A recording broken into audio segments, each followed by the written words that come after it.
سیدہ آمنہ کی طبیعت خراب ہو گئی اور پھر لمحے بھی زندگی کے آخری ہیں۔ سیدہ آمنہ نے محسوس کر لیا کہ یہ میری آخری سانسیں ہیں۔ سیدہ پاک نے حضور کے سر پہ ہاتھ رکھا اور روتے ہوئے کہا کہ بیٹا، ہر نئی چیز نے پرانا ہو جانا ہے، ہر باقی نے فنا ہو جانا ہے۔ میں بھی جا رہی ہوں، وَذِكْرَ بَاق وَوَلَدْتُ طُهْرًا، لیکن میرا ذکر نہیں مٹے گا، اس لیے کہ تیرے جیسا ستھرا بیٹا چھوڑ کے جا رہے ہیں۔ یہ آخری لفظ تھے سیدہ پاک کے کہ سیدہ آمنہ سلام اللہ علیہا کا انتقال ہو گیا۔ خیر، حضور ماں سے لپٹ گئے، امی آپ آگے بولتی نہیں ہیں، لیکن خاموش ہو گیا تھا چمن بولتا۔ حضور نے وہیں پھر اپنی ماں کی تدفین کی۔ تدفین کے بعد ام ایمن کے ساتھ سواری پر بیٹھ جاتے ہیں اور چمٹ جاتے ہیں ام ایمن کے ساتھ، اور وہ جا کے حضرت عبد المطلب کے سپرد کر دیتی ہیں۔ تو حضرت عبد المطلب حضور کو آغوش میں لے کے بڑا روئے اور ام ایمن سے کہا کہ میرے اس بیٹے کا تم نے خاص خیال رکھنا ہے۔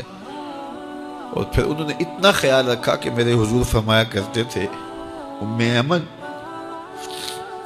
میری ماں کے بعد میری ماں ہے۔ 2 سال کے بعد حضرت عبد المطلب کا بھی انتقال ہو گیا۔ ابن حشام کے یہ لفظ سینہ چیرتے ہیں کہ جب امیر قریش کا جنازہ اٹھا تو سارا مکہ جنازے کے لیے امڑ آیا، لیکن لوگوں نے 8 سال کے ایک بچے کو دیکھا جو دیواروں سے لپٹ لپٹ کے رو رہا تھا۔ آج یہ سہارا بچھن گیا تھا۔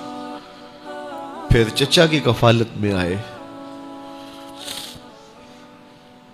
پھر ایک وقت آیا کہ وہ بھی اس دنیا کو چھوڑ گئے، اور اسی سال حضور کی اہلیہ کا انتقال بھی ہوا، اور اس سال کا نام عام الحزن، دکھوں کا سال رکھا۔ اہل مکہ نے جو سلوک کیا وہ کسی سے بھی مخفی نہیں ہے۔ پتھر مارے، گڑھے کھودے، کانٹے بچھائے، اجریاں ڈالی، اپنے گھروں کے کوڑے لا کے حضور کے گھر کے سامنے رکھ دیے۔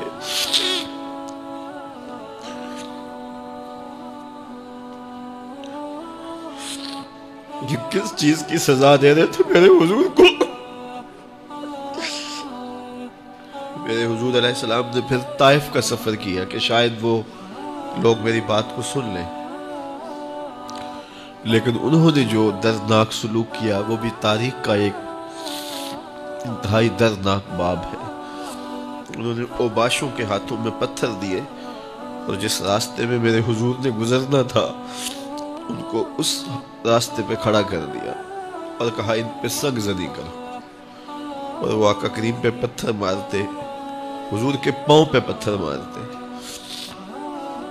آقا کریم علیہ السلام پاؤں اٹھاتے تو وہ دوسرے پاؤں پہ مارتے، پھر حضور شدت درد سے بیٹھ جاتے تو ان کے 2 گھنڈے دائیں بائیں سے آگے بڑھتے اور حضور کو کندھوں سے پکڑ کے اٹھاتے، پھر سنگ باری کرتے۔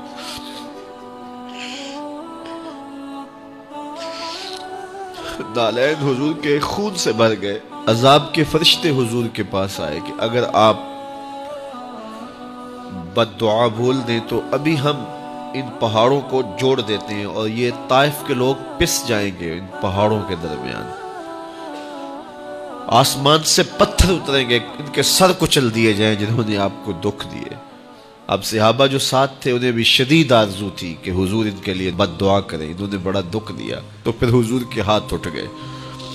صحابہ کا خیال یہ تھا کہ ابھی حضور کی زبان کھلے گی اور بد دعا کے لفظ نکلیں گے اور یہ پیس دیے جائیں گے، لیکن جب وہ لب کھلے، وہ پتلی پتلی گلے قدس کی پتیاں، وہ لبہائے دور جب کھلے تو لفظ کیا تھے؟ اے اللہ میری قوم کو ہدایت دے دے، یہ مجھے جانتی نہیں، اور کہا کہ مجھے ان کی نسلوں سے ایمان